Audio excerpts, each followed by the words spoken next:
Hello, everyone. It's that time of the month again. It's that time of the month again, and this is the 10,000 Family Study live broadcast where we bring you all the very interesting topics in healthcare, and of course, as it has to do with the work of 10,000 Family Study of the University of Minnesota. My name is Victor Ayara, and I'm always glad to spend this time with you because, of course, it is a time that I get to learn a lot. And today we are going to be talking about a very important topic, and it is research on a stick. Yes, a lot of us don't like research because of the hard work and the rigor that goes into it, but it plays a very, very important role in discovering new treatments and making sure that we use existing treatments in the best ways possible. Research can find answers to things that are unknown, filling in knowledge gaps, and changing the way that we see things and we do things. On this edition, I am very blessed, and it is my pleasure to be surrounded by women. Yes, you can say that Victor is blessed among women. I have four very intelligent women who will be sharing few minutes with me and talking about what they do and how it impacts everything else in healthcare delivery, in the academia, and of course, let me start by mentioning that I have Annie Hotop. Annie, say hi to everyone. And of Hi. course, my good to have you. And of course, the interpreter, ASL interpreter for today is Shelley. Shelley, thank you for joining us and thank you for all the good work that you do. Annie is not alone. Annie Hotop is not alone. I also have Ann Kerber. Ann, where are you? Uh, Dr. Ann Kerber is an associate professor of communication studies, and she's here with us as well. Thank you so much for finding the time to join us. Thank you. And we have Jackie Johnson, Professor Johnson. Thank you so much for joining us. And we have Jen Poynter. Jen, thank you for joining us. So you see, I told you I am the only man with all of these intelligent women. Woo! All right, let's see how it goes. But first, I have to start with Annie. Annie Hotop. Let me just tell you a little bit about Annie. Annie has been an employee of the University of Minnesota since 2007. She spent the majority of her time at the U working in the School of Public Health, Division of Epidemiology and Community Health as a research study coordinator, and now as the manager of the Driven to Discover research facility at the Minnesota State Fair. Talking about taking research to the fair. It's very, very interesting. Annie, let me start by asking you, how did you end up in science?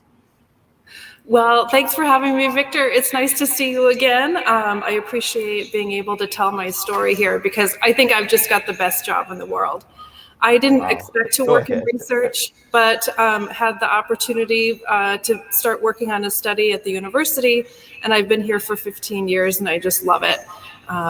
For the last 4 years, I've been working for the Driven to Discover research building, like you said, and I just feel like it's the most wonderful job I've ever had. I can work with a variety of different research disciplines. We bring research out to the public here at the fairgrounds, and it's just a super fun job. Wow. Okay. Thank you so much. And you are the facility manager of the Driven to Discover building at the Minnesota State Fair, also called D2D, D2D for short. What is D2D and how did it Sure. start and why? That's a good question. So D2D, it's the tagline on all the University of Minnesota branding. You might see it on branded information, flyers, TV commercials, online. And so we are the physical embodiment of Driven to Discover. The researchers that come here are driven to discover. The students that come here to learn how to do research are driven to discover. And so we are really creating new opportunities and innovations here at D2D. So as the manager, I really help plan throughout the year. It's amazing to think that this is a year-round job, but it really is. And we kind of work in seasons, and I can walk you through the year here just quickly, but in the fall is when we do our applications. And we do all kinds of outreach and communications to research institutions around the state.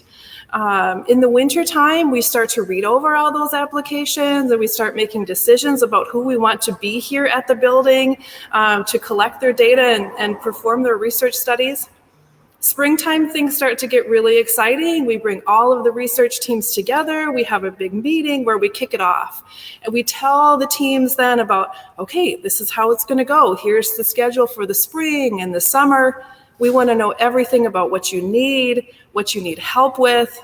And I kind of shepherd people through then throughout the summertime to get all their approvals, to gather all the tools and the resources that they need, with the ultimate, my goal is that so that when research teams show up here at my building on day one, they have everything that they need ready to go, and right away they can start talking with fairgoers, engaging them in research and talking about why it's so important. Wow. Thank you for giving us a background to what you do, and not just that, how you do it. Now, can you show us around D2D? Yeah, Annie? I'll show you around here. Okay. Keep in mind, it looks a little bit different today than what it's going to look like in 15 days when the fair opens. But let me stand up and give you a little tour. Okay. So right now you can see we're just sort of a big empty building, but we have plans now for next week to have tables and chairs delivered. We will have room dividers delivered so that this big space here is broken up into research booths, and each study team will have their own booth space. You can kind of think about it as like an office cubicle space. And then when fairgoers come into the building, they have the opportunity to walk around the space, read the signs, read about what each study is, determine if it's something that they're interested in, something maybe that they're eligible for. And of course, then you've got all the researchers, the students that are here that'll really work to engage with the fairgoers, tell them about their lab, tell them about the research, what they would be expected to do if they choose to be a participant, why the research is impactful. Why is it important that you come in and you join us and you try this research stuff out? So it's an opportunity to come in, spend 15 or 20 minutes. You might learn something new. You participate in science. You do a good deed for the world, and you get a little giveaway to take home. Every year we order up new incentives to give away.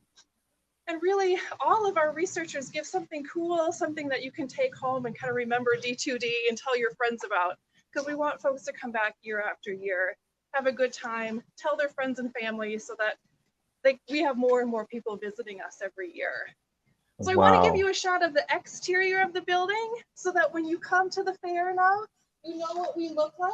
We are located on Cosgrove Street. We are real close to the main gate on Snelling, the main entrance.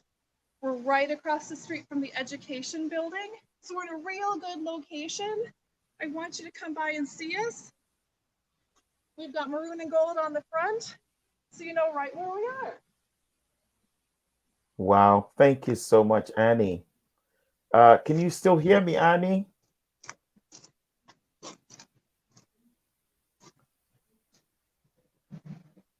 Okay. You can see that is the exterior of the D2D building, and all of you state fair goers, get ready. That is where you are going to of course meet all of the researchers who would be occupying that beautiful gold and maroon building that Annie's standing in front of. Hi, Annie. All right, so we're going to go back with Annie inside. I still have a couple of questions for her. If you're just joining us, this is the 10,000 Family Study live event where we do every other month. And we talk about research, we talk about health, we talk about everything. Annie is back at her desk. And Annie, thank you so much. Thank you for showing us around, Annie. Thank you so much. Absolutely. Pardon the Uh, technical difficulties. no, that's okay. It's a live event, so don't worry about it. Don't worry about it. So now, what do you think has been the most important contribution, or have been the most important contributions of D2D at the state fair?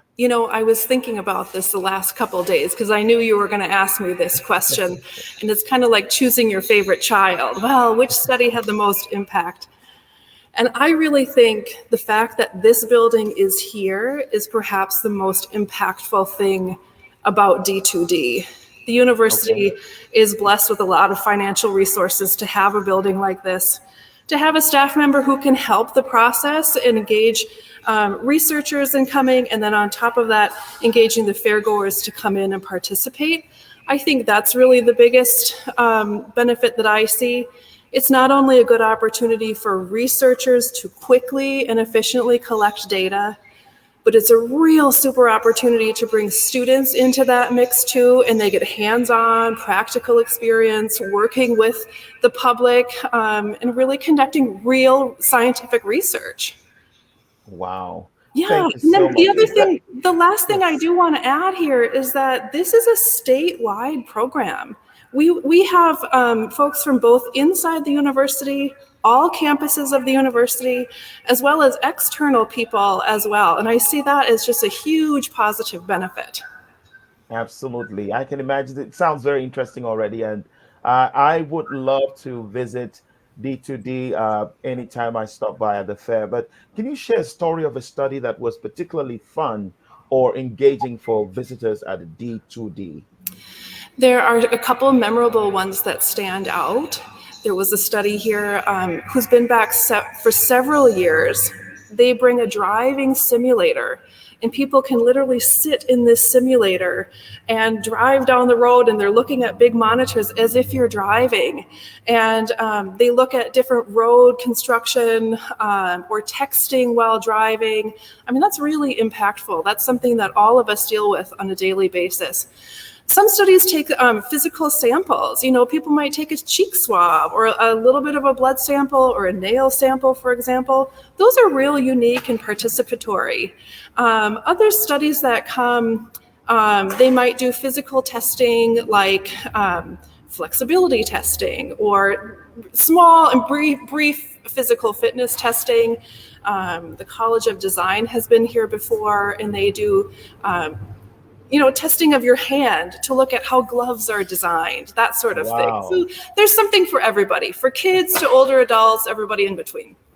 I can imagine all of these exciting things not happening in 2020.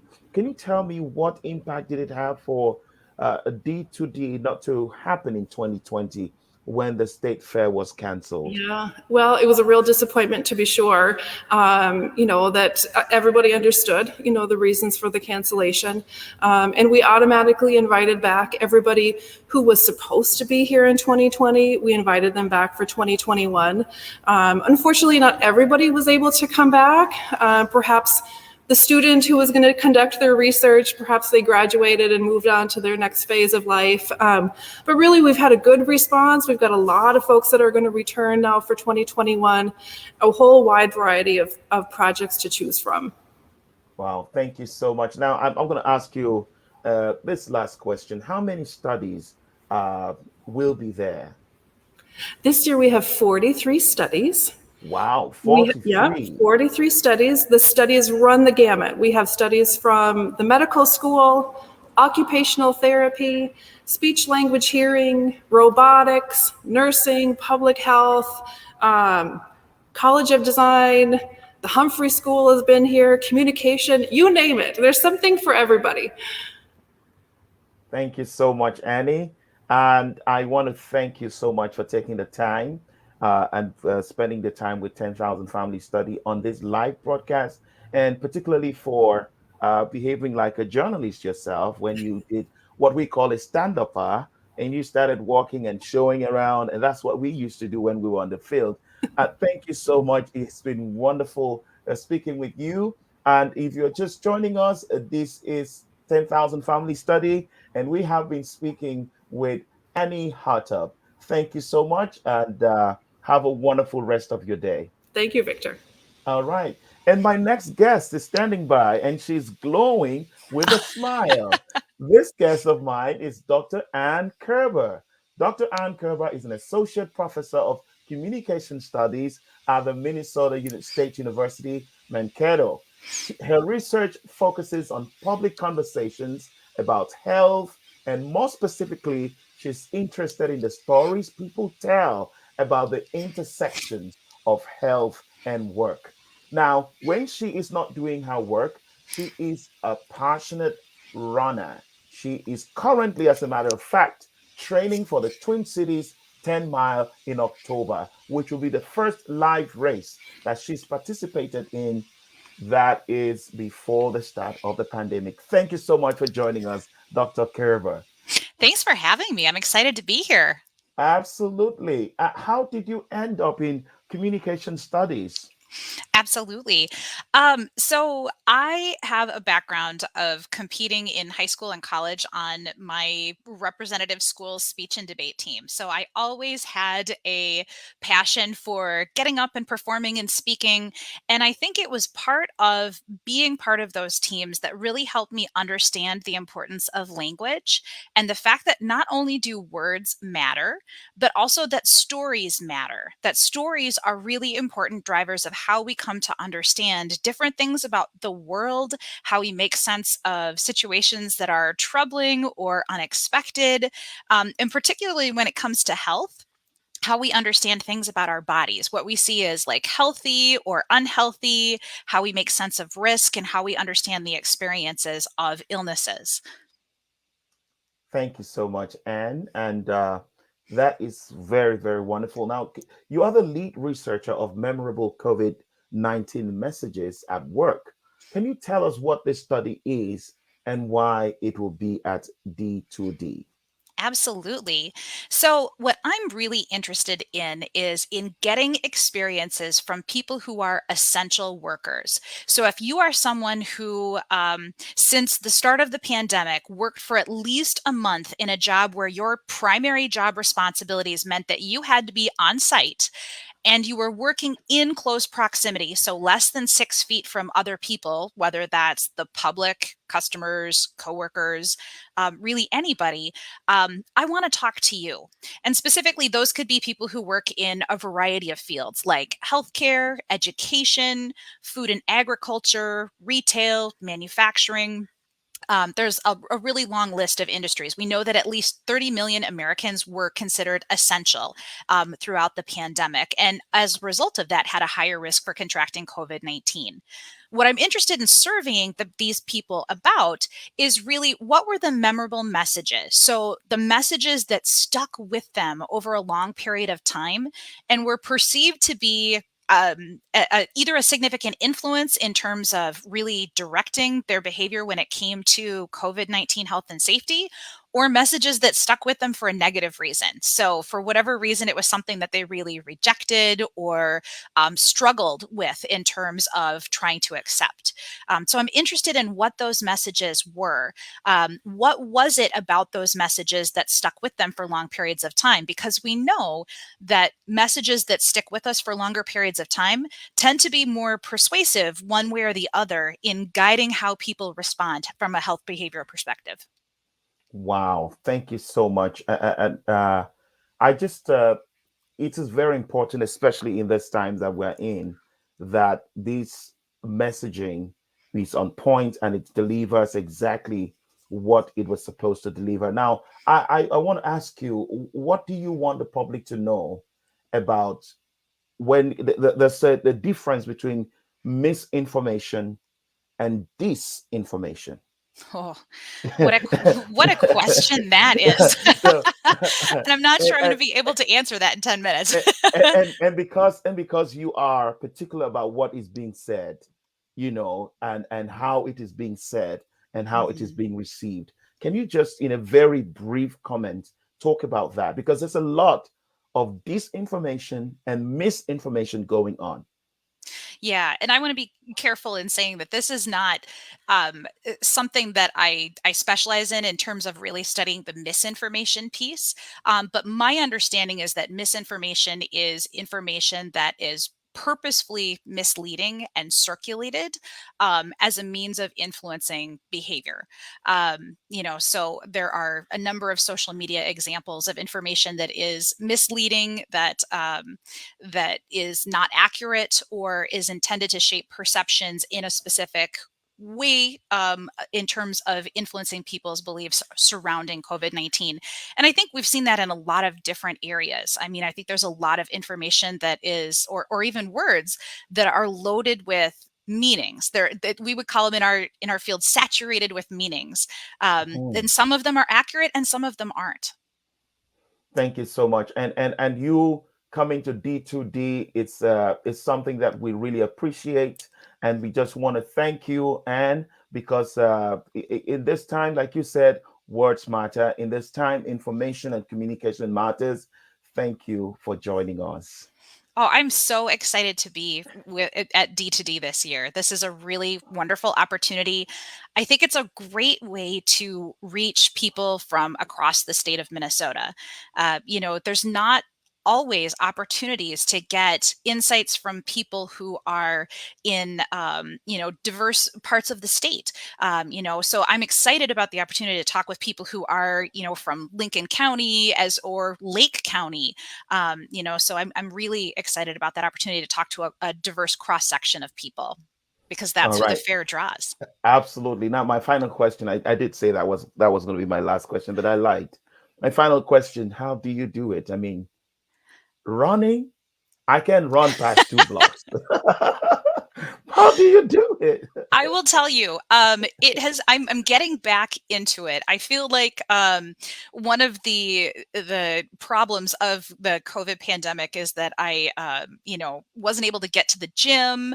I wasn't able to get out and run as much as I would like. And I think getting back into it this year, the hardcore runners are probably like 10 miles, whatever. But I think as someone who's just trying to get back and get moving and realizing that I'm not as young as I once was, it's definitely a challenge. But I think just like how the state fair is one of my favorite things about kind of that gateway between summer and fall in Minnesota, the Twin Cities 10 mile and the Twin Cities Marathon weekend is another one of those hallmarks of fall in Minnesota that I'm just really excited to be able to participate in again. Oh, wow. Thank you so much. And I wish you all the best as you prepare. Thank you. Okay. Well, so I just want to let you know that we have a drawing for the someone is going to win a free ticket to the Minnesota State Fair. So, and we do have a winner. Uh, and I would ask you to send an email to 10kfs@umn.edu with your email address. And our winner today is Tina Leland. Tina Leland, thank you so much. And Anne, it was great speaking with you. Now let me move on to my next guest. My next guest is someone who is a professor of sociology, has served as chancellor at the University of Minnesota. Morris is a public liberal arts college for more than 10 years. Now, under her leadership, the campus increased enrollment and grew its endowment, improved facilities, including the addition of 2 leadership in energy efficiency and design lead gold buildings, and established itself as a national leader in renewable energy and sustainability. She ended her tenure as chancellor in February of 2017 and went on to serve as a scholar in residence at the University of Minnesota's Institute for Advanced Studies. My guest holds a master's degree in a master's and PhD in sociology from Purdue University and a bachelor's degree from Macalester College.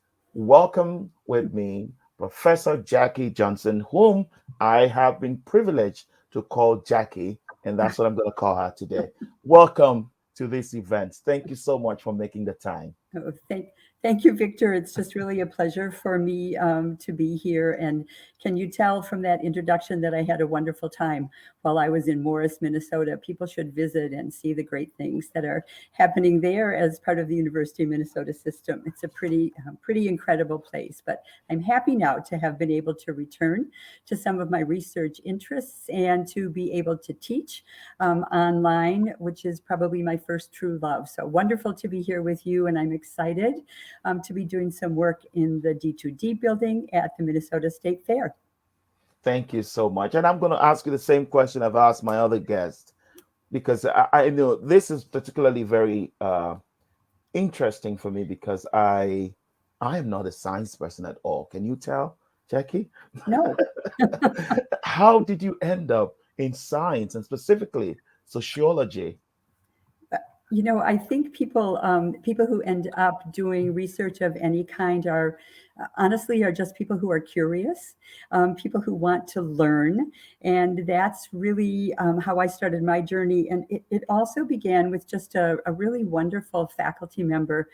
So the importance of people who teach in colleges and universities and who love to teach. And this was a man who was a sociologist at Macalester College, which many people know in St. Paul, where I was an undergraduate. And, you know, I think you said something earlier that really stuck with me, this idea that research changes the way we see things. And I think that's true. And I think that this faculty member's ability to present an area of study that I knew nothing about before I sat in his classroom really changed the way in which I saw things as a 17-year-old.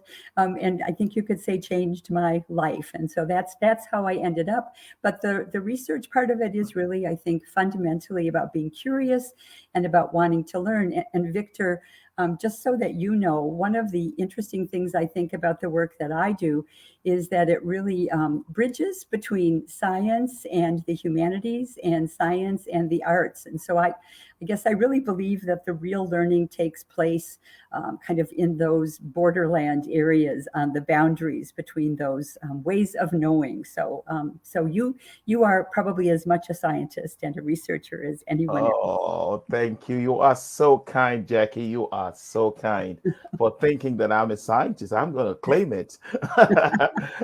Now, you are the researcher of the long-running study, This is America. Can you tell us what this study is and why it will be at the D2D this year? Yes, well, we're really excited to be able to gather some more data for this study. It began in 1990, so you know probably before many of you who are on this call were born, or when you were just coming of age. I have a colleague in Poland, Anna Karwinska is her name, a sociologist like me, and our research involves understanding, looking at children's drawing as a way of coming to appreciate how they imagine the country that they live in. In the case of kids in the United States, this is America for them. And in the case of children in Poland, we've gathered drawings that have them respond to the same prompt, this is America, and also this is Poland. So it's a really interesting way to sort of look inside a child's imagination. And, you know, if you take that word and think it's how they imagine nation. So we started in 1990, this work, when my colleague was coming to teach with me and some other colleagues then in the state of Michigan. She was bringing her son with her, who was 11, and she wondered how he might imagine this country that he had never visited and how his classmates might imagine it. So she asked them to draw pictures responding to the statement, "This is America." We then were so interested in what they had produced that we did the same thing in this country. So looked at how kids in the United States imagined their country. And to date, we have about 600 pictures that are in a digitized searchable database housed at the University of Minnesota. We abandoned the research. So we did it in the 1990s, and she retired from her university. I left my position as chancellor, and so we revisited this work then in the 2000s, and so gathered more information, more pictures that kids draw at a very different period of time. So that's what it's all about. It's a lot of fun, and kids seem to enjoy being involved in this research project. Wow, it is a lot of fun. I can I can just imagine. But what is the have you been to the fair, to the D2D before, Uh, Jackie? no, I have not So been. this is the first time, Yep, right? yep, So first what time. what what what motivated you to be part of it this year? But I think we gathered new pictures, as I said, in 2019 at a very different time, and the time is again so different now that when I saw Annie does a wonderful job of publicizing these opportunities for us, and when I saw that this could be a possible time to gather some more data, sort of post President Trump with a new president, we hope sort of in a different stage, at least, of the pandemic, thinking that we would have a very different social context and social milieu in which children might produce some different kinds of things. So really an opportunity to look at the way in which external events influence how children imagine the world around them. And I'll tell you that the pictures are creative and in many ways wonderful, and also in a lot of ways deeply disturbing. And so this provides an opportunity, as Anne said, for us to really tap into maybe a different cross-section of individuals from across the state of Minnesota and to gather some new data at a very different time. So really just a wonderful opportunity for our research to be at the State Fair this year. Absolutely. I can agree with you 110% on that, Jackie. Now, let's go back to the University of Minnesota, Morris. What is the importance of having a study like this at the D2D, apart from what you have mentioned?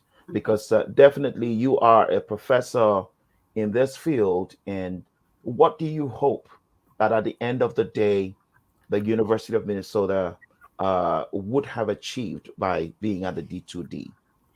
It's a really important question. I think one of the great things about having representation from other campuses of the University of Minnesota, but also from around the state, is that it helps in a kind of public way. It helps people understand what great commitment there is to higher education in this state. And when I was chancellor, the University of Minnesota Morris, we always joked about the fact that people confused Morris with Moorhead and with Kristen.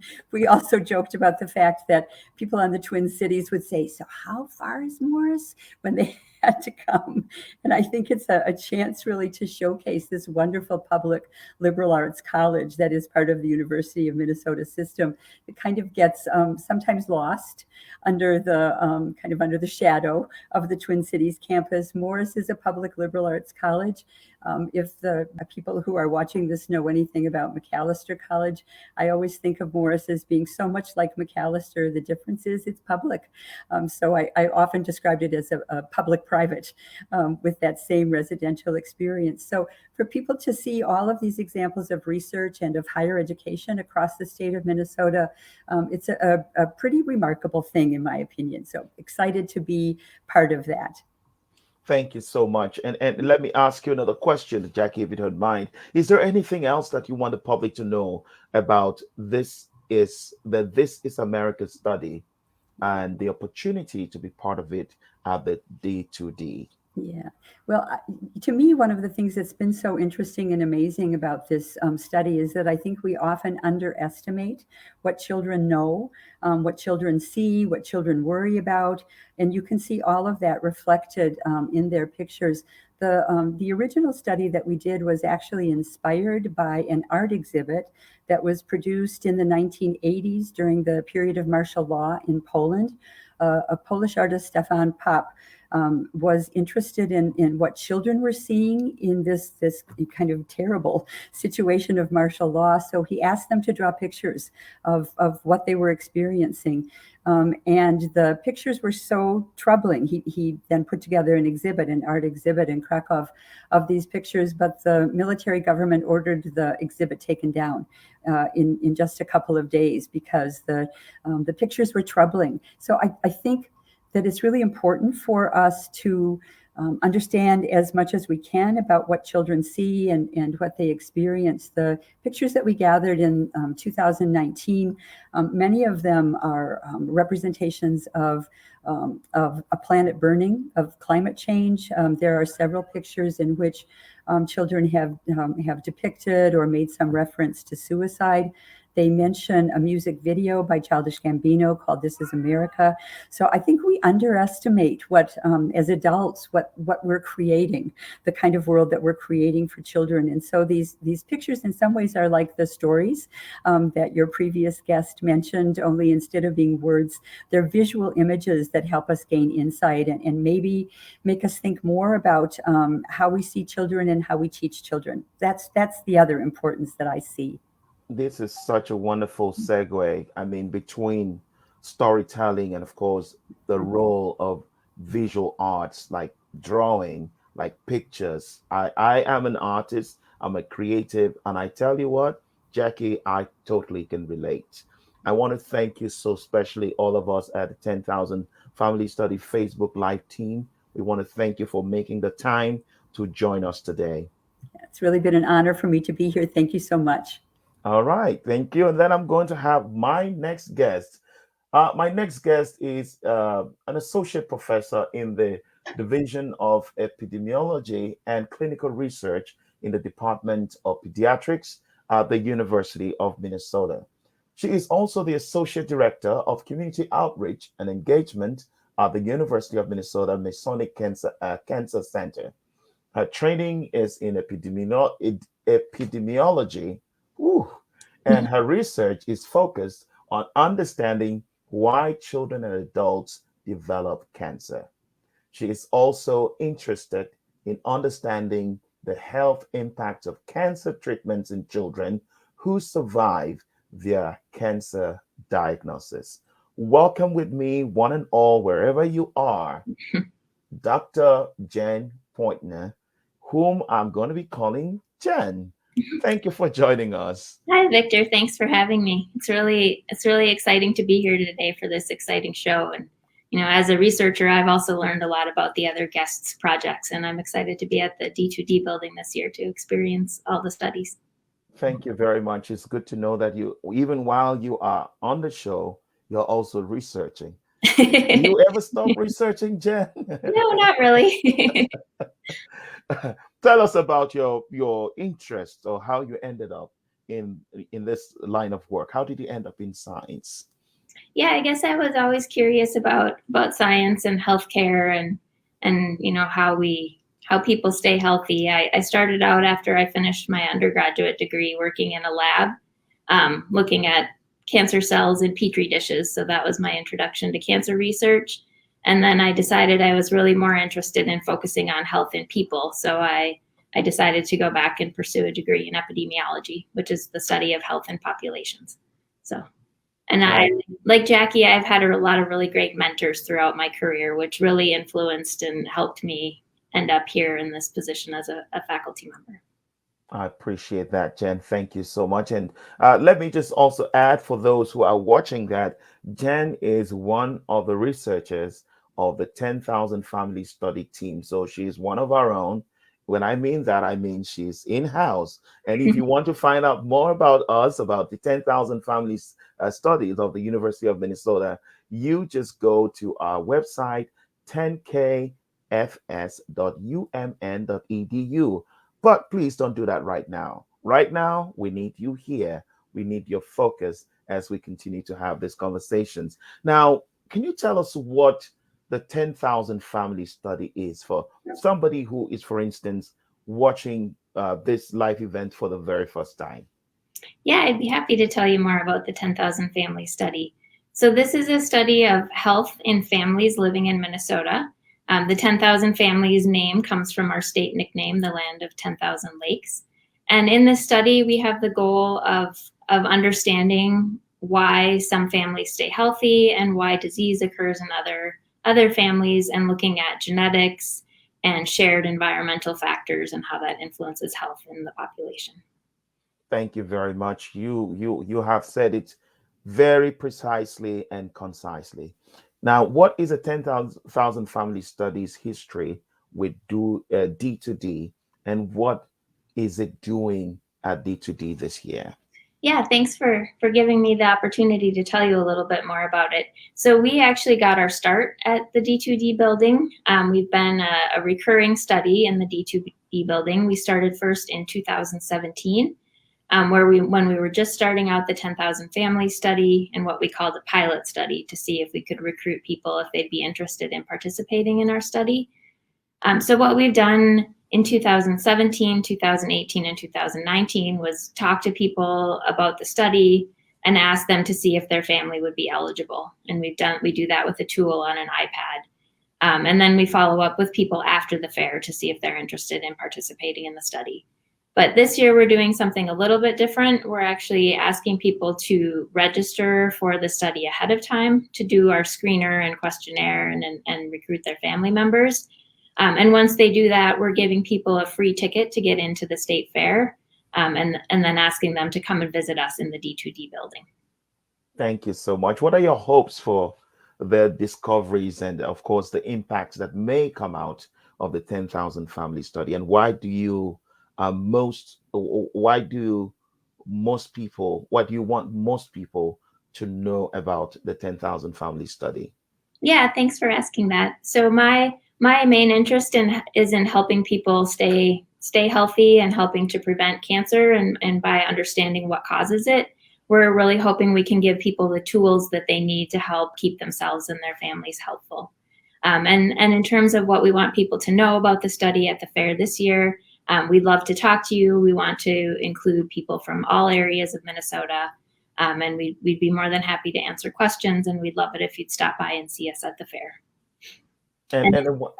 Okay, go ahead, please. Oh, I was just going to say, if people are interested in the promotion where we're giving away free state fair tickets, they can go to our website at 10kfs.umn.edu and complete the screener, and it will have all the information available there so people can learn more about the promotion. All right. Well, thank you so much, Jen. It's been wonderful speaking with you. And I know that we have, do we have a second winner for the tickets? Let me find out. Give me 1 second.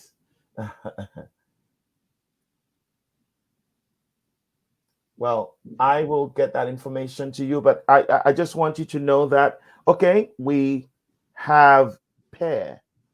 Pear is the next winner. And of course, you know what to do. Pear, email us and let us know. Email us at 10kfs. Okay, the email address is being scrolled there. Email us, and then we're going to get you that state fair that you just won. Congratulations to you, Pear, and for sticking with us. For those of you who are still watching, we are going to have all of our guests back in the studio, and so that we can wrap off this very interesting conversation that we've had today. Hello, Annie. Hello, Jackie. Hello. And where is Anne? Okay, there she is. So let me start with you. Let me start with you, Annie, because I think you're the one I spoke with first. What are you most excited about for this year's state fair? Oh gosh, I think just being at the state fair again after having a year off, it's really exciting to think about coming back. There's so much energy in the building. It's so exciting. It's wonderful to have everybody together, and kind of we're all going through this research experience together, which just it's just a great environment. I can't wait. We've got 15 days. We're down to 15 days.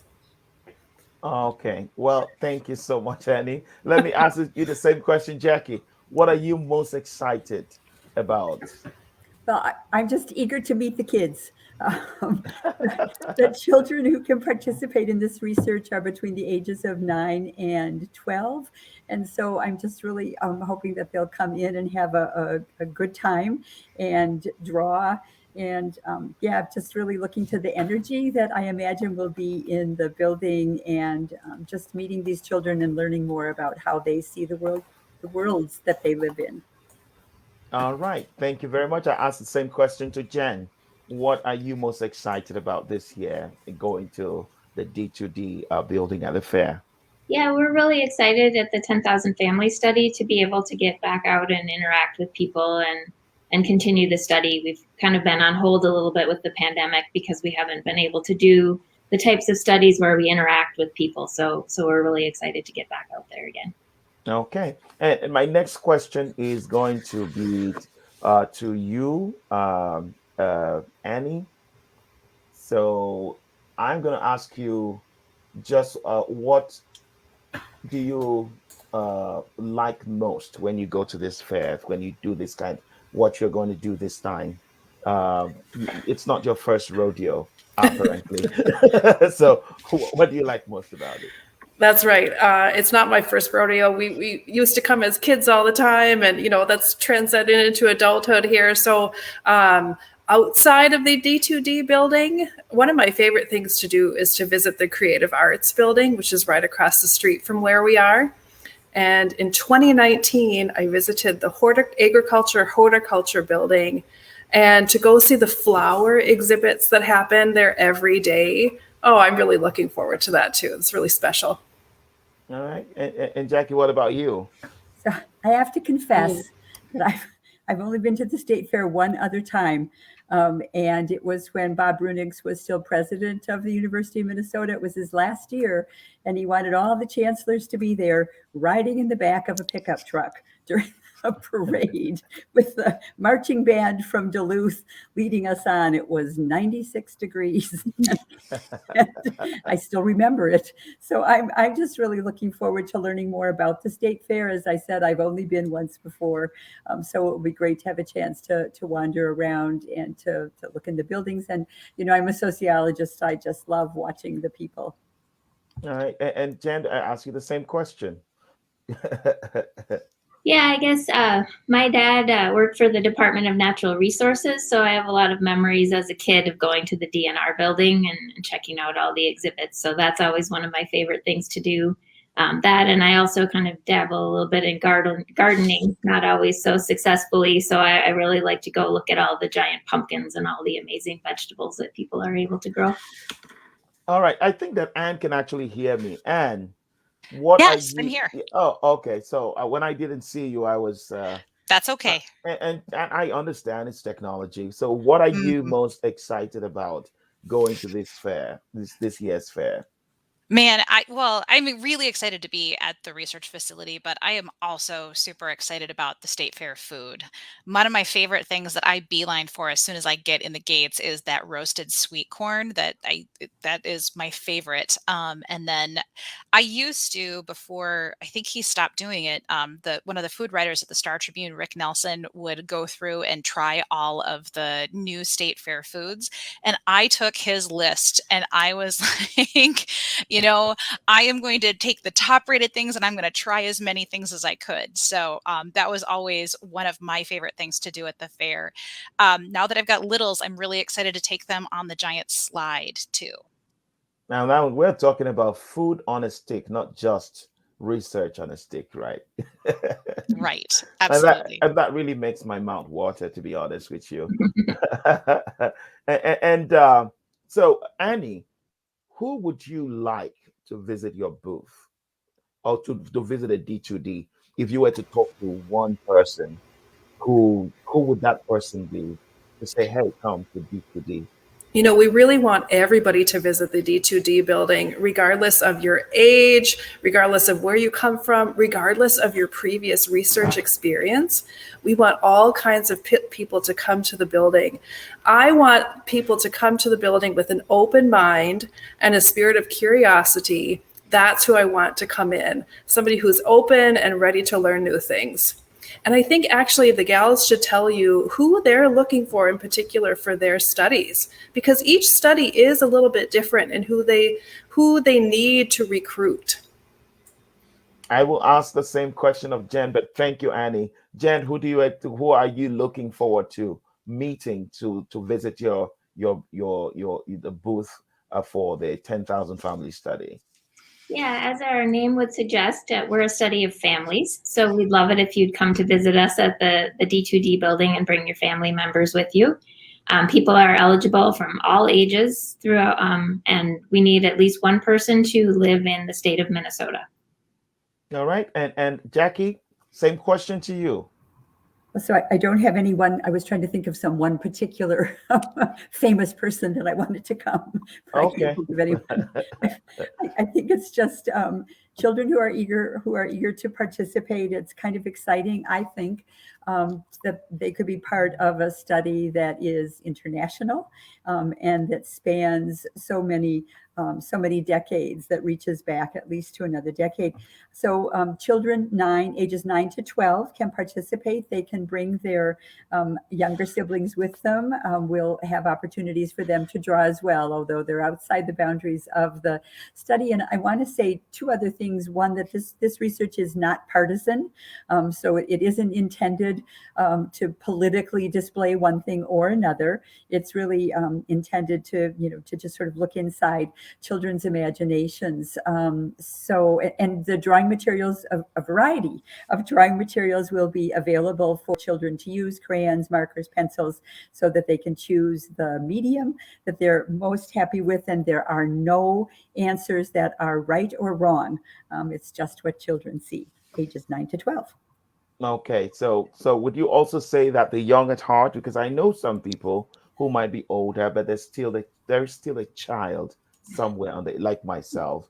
I think that I never really grew up until I started, well, I pay bills and I have kids of my own, but the child in me is still very, very much alive. So what do you say to those who are still a child at heart? Jackie? They should come on in. I think my project will be there on the children's days at the fair in the kind of an afternoon shift, so mid-afternoon till about 9 o'clock at night. And obviously the young at heart who like to draw can participate as well. It's just that their pictures won't become part of this study, but no reason that they can't participate. There's lots of paper and lots of drawing materials. Wow. Well, I'm gonna miss this one, but I think I'm not gonna miss the next one. And I want to thank all of you. Jackie Johnson, thank you for joining us today. Thank It's you. been a pleasure speaking with you. Jen Poynter, thank you for joining us. Thank you. And of course, Annie Hotop, thank you for joining us. Thank you, Victor. Thanks for having me. Absolutely. And it's great to have Anne back in picture. How did you do it? It took a little bit of figuring out some web settings, but I managed to get it back. Thank you so much for your time. We appreciate the gift of your time. Thank you. It's been And a pleasure. I will not end this thanks without Shelley, our ASL interpreter. Thank you so much, Shelley. And of course, the people that you don't get to see: Clement Wilcox, Andrea Hickle, and there's somebody else I'm missing, but forgive me, please. I just want to let everybody know that our next 10,000 Family Study Facebook Live event will be in October. Stay tuned for more information as they unfold, and they will be coming your way in September. We look forward to seeing you at the Driven to Discover building at the Minnesota State Fair between August the 26th and September 6th. On behalf of all of us, my name is Victor Ayara.